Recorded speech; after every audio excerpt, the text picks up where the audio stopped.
किसान भाइयों, mulching paper के ऊपर ही आप सभी की फसलें ज़्यादातर ली जाती है, ठीक है। लेकिन इस मल्चिंग पेपर के अंदर आपको बहुत सारी समस्याओं का सामना भी करना पड़ता है। आपको बहुत सारे फायदे होते हैं, जैसे कि खरपतवार नहीं होते, आपके खरपतवार निकालने का खर्चा बच जाता है, आप कम पानी में बहुत अच्छी फार्मिंग मल्चिंग पेपर के सहारे कर सकते हो। लेकिन इसके कुछ आपके दुष्परिणाम भी है आपके फसलों के अंदर। वही दुष्परिणाम आज के इस वीडियो के अंदर भी हम जानेंगे।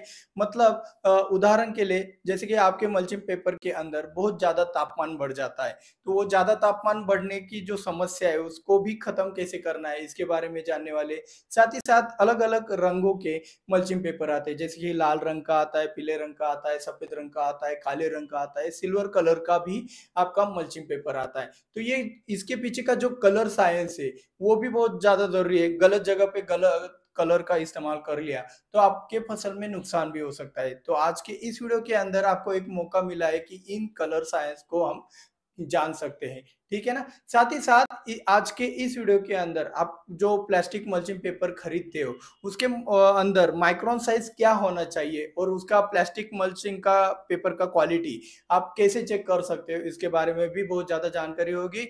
और अंत में खास बात के अंदर आपको बहुत ही ज़्यादा खास बात यह पता होने वाली है कि कैसे आप 2 गुना प्रोडक्शन ले सकते हो मल्चिंग पेपर के अंदर, और वो कैसे मिलता है, इसके पीछे का एक बढ़िया वाला साइंस आज हम आपको बताने वाले हैं। तो चलिए शुरुआत करते हैं, मल्चिंग किसे कहते हैं इससे।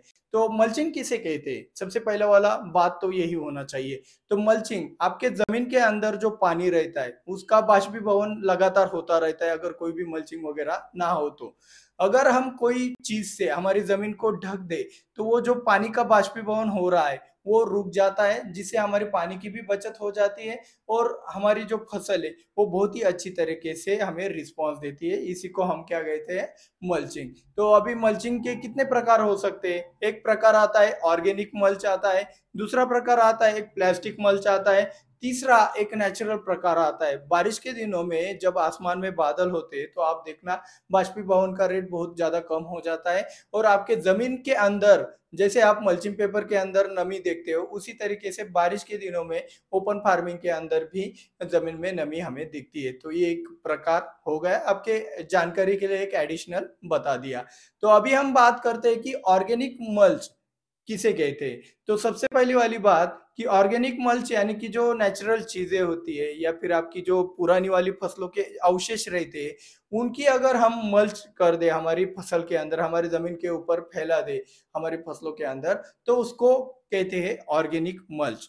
तो ऑर्गेनिक मल्च से आपका खाद भी बनता है, जिससे फ़ायदा भी होता है। ऑर्गेनिक मल्च जब तक सड़ता नहीं है, तब तक वो अपने अंदर मतलब ज़मीन के अंदर बहुत अच्छी तरीके से नमी बरकरार रखता है। तो ये सबसे ज़्यादा फ़ायदा है। और इसी ऑर्गेनिक मल्च के अंदर आप देखना, आप जब प्लास्टिक मल्चिंग पेपर का इस्तेमाल करते हो तो उसमें तापमान ज़्यादा बढ़ जाता है, लेकिन ऑर्गेनिक मल्च के अंदर तापमान बिल्कुल भी नहीं बढ़ता और ऊपर से ज़मीन में नमी भी बरकरार रहती है। ये सबसे पहला सॉल्यूशन है मल्चिंग पेपर के अंदर तापमान को नियंत्रित करने का, ठीक है? और ऑर्गेनिक मल्च के अंदर हमने आपको ये भी जानकारी दे दी।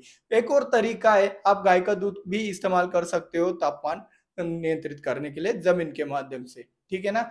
तो मल्चिंग के अंदर कैसे तापमान ठंडा हम रख सकते हैं, ये तो हमने जान लिया। लेकिन ऑर्गेनिक मल्च का एक ड्रॉबैक भी है, एक नुकसान भी हो सकता है। कैसे? तो ऑर्गेनिक मल्च के अंदर ज़्यादा पैमाने पर कीटक तैयार होने के चांसेस रहते हैं। तो इसीलिए जब भी आप ऑर्गेनिक मल्च का इस्तेमाल करेंगे, तब आपको ये ध्यान में रखना है कि ज़मीन के अंदर आपको कोई भी ग्रैन्युअल इंसेक्टिसाइड हो गया या फिर अपना फोरेट हो गया, इस तरीके के इंसेक्टिसाइड का इस्तेमाल करना है, जिससे कीटकों की पैदावार ना हो सके। तो अभी हम बात करते हैं प्लास्टिक मल्च की। तो प्लास्टिक मल्च के अंदर हम जानेंगे कि इसका कलर का चुनाव कैसे करना है, माइक्रोन साइज कितना हमें इस्तेमाल करना है और प्लास्टिक का क्वालिटी क्या होना चाहिए, ठीक है ना? तो अभी हम बात करते हैं सिल्वर ब्लैक की, क्योंकि सिल्वर ब्लैक कलर ही ज़्यादातर मल्चिंग पेपर के अंदर इस्तेमाल किया जाता है। तो सिल्वर ब्लैक के अंदर लॉजिक ये है कि अंदर की तरफ काला रंग होने से अंधेरा बहुत ज़्यादा अच्छी तरीके से बरकरार रहता है और जिससे आपके फसल में जड़ों का विकास बहुत अच्छी तरीके से होता है। अभी इसको ज्यादा एक्सप्लेन करने के लिए खास बात आपको देखनी पड़ेगी, अभी के लिए आप यही समझेगा। दूसरी वाली बात, जो सिल्वर कलर जो हम ऊपर रखते हैं तो उससे क्या होता है, जो सूरज की रोशनी सिल्वर मल्चिंग पेपर के ऊपर पड़ती है तो वो क्या होती है, परावर्तित होती है। तो ये परावर्तन की वजह से आप देखना, मल्चिंग पेपर का जब भी आप इस्तेमाल करते हो तो जो सिल्वर मल्चिंग पेपर होता है उसमें क्या होता है, सनलाइट आपका क्या होता है, रिफ्लेक्ट होता है, ऊपर की तरफ परावर्तित होता है। तो पत्तियों के नीचे ये जो परावर्तन होने के कारण जो सनलाइट पड़ता है, एक्सपोजर पड़ता है, उससे आपका उत्पादन तो बढ़ता ही बढ़ता है, लेकिन पत्तियों के नीचे छिपने वाले कीटकों का भी कंट्रोल बहुत अच्छे से होता है। इसीलिए सफेद रंग से भी ज्यादा आपका सिल्वर कलर बहुत ही अच्छा रहता है ऊपर की तरफ परावर्तन के लिए। सफेद रंग कम रिफ्लेक्ट करता है, सिल्वर कलर ज्यादा रिफ्लेक्शन देता है, इसलिए सिल्वर कलर का हमें इस्तेमाल करना चाहिए। ठीक है। अभी पीले रंग का, लाल रंग का क्या मामला है, तो जहाँ पे बहुत अत्यधिक ठंडा मौसम रहता है, जहाँ पे अलग अलग प्रकार की कंडीशन है, वहीं पे ही आप लाल पीले रंग का इस्तेमाल कर सकते हो। लेकिन एक चीज है कि लाल पीला रंग इतना सक्सेस नहीं हुआ है, इसलिए आपको ज्यादातर सिल्वर ब्लैक कलर के मल्चिंग पेपर दिखते हैं। अभी कितने माइक्रोन साइज का इस्तेमाल करना चाहिए, तो सिंपल वाली बात है कि मल्चिंग पेपर के अंदर आपको अगर एक ही फसल निकालनी है एक मल्चिंग पेपर पे, तो आप 20 माइक्रोन का भी मल्चिंग पेपर ले सकते हो। लेकिन आपको दो दो फसल एक ही मल्चिंग पेपर से निकालनी है, इसलिए वो ज्यादा जल्दी खराब ना हो, ये अगर आपको लगता है तो दो फसल निकालने के लिए आपको 30 माइक्रोन का मल्चिंग पेपर इस्तेमाल करना पड़ेगा। अभी इसका प्लास्टिक क्वालिटी कैसे जानना है, तो भाई इसका प्लास्टिक क्वालिटी जानने के लिए आपको इसको खींच के देखना होगा।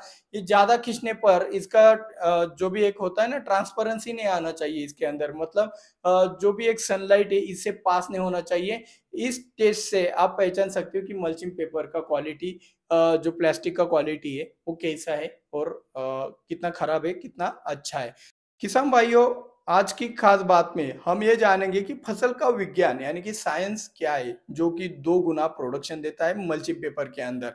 ये जानने के लिए आपको एक छोटा सा प्रयोग याद करना होगा, जो भी हमने बचपन में हमारे स्कूलों में सीखा था। कौन सा वाला प्रयोग था, तो सबसे पहले वाली बात हमने वो चीज सीखा था कि कैसे खिड़की में रखा हुआ गमले वाला पौधा सनलाइट की तरफ उसका शेंडा बढ़ता है, शूट बढ़ता है। ठीक है। ये क्यों बढ़ता है, हमें सिखाया गया था कि भाई सूरज की रोशनी की तरफ शेंडा बढ़ता है, ये तो हमें सिखाया था। लेकिन निचला वाला जो भी जड़ों का सिस्टम रहता है उसके बारे में हमें कुछ भी सिखाया नहीं गया है। तो आज के इस वीडियो में आप ये नई जानकारी लेके जाने वाले हो। तो जिस तरीके से सनलाइट की तरफ, मतलब उजाले की तरफ, सनलाइट की तरफ आपका पौधे का शूट बढ़ता है, उसी तरीके से आपके पौधे की जड़, मतलब रूट, आप यानी कि जड़ आपके अंधेरे की तरफ बढ़ती है, नीचे की तरफ ज्यादा से ज्यादा बढ़ती है। क्योंकि जैसे जैसे हम जमीन के गहरे में चलते जाते हैं वैसे वैसे अंधेरा घना होता जाता है। इसीलिए मल्चिंग पेपर के अंदर भी आपको जड़ों का ज्यादा विकास दिखता है।